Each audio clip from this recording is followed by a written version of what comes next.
Bani ya kaunti ya Migori wamechukua jukumu la kusafisha eneo hilo baada ya serikali ya kaunti kudaiwa kushindwa kuondoa mirundiko ya taka iliyokuwa imesalia kwa zaidi ya mwezi mmoja.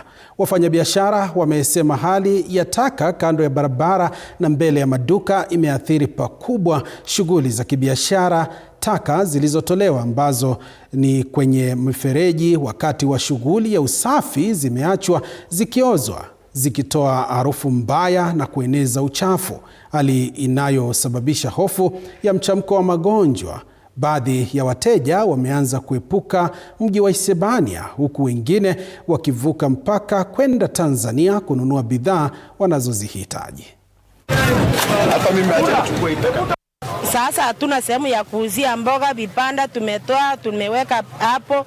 Sasa na usuru tunakata, yani hatuna sehemu ya kuuzia mboga kabisa, tuko kwa uchafu. Sasa hatuna sehemu ya kuuzia mboga, vipanda tumetoa, tumeweka hapo. Sasa na usuru tunakata, yani hatuna sehemu ya kuuzia mboga kabisa, tuko kwa uchafu. Wateja wakija wanalalamika hawachangi mboga, manyumba za watu tunalipa. Sasa tuko na changamoto nyingi sana kwa uchafu iko Sirali. Sasa naomba mtutolee uchafu kwa hii soko ndio tuonekane. Isebania tauni yetu ni chafu. Takataka zimetolewa kwenye mitaro, zimewekwa kwenye sehemu ambao mama wanauzia.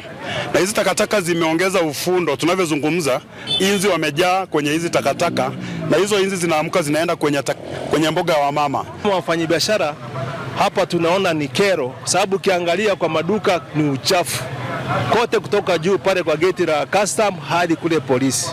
Na sio kwamba hatuna serikali ambayo inafanya kazi. Tuna serikali ambayo inafanya kazi ya county, ila sasa tatizo hawajaweka wafanyakazi wa kutoa uchafu. Wafanyakazi tulionao hapa ni wakusanya ushuru na wale vijana tunaita enforcement.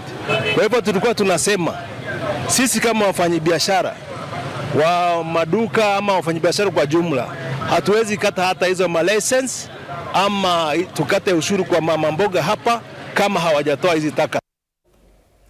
Kwingine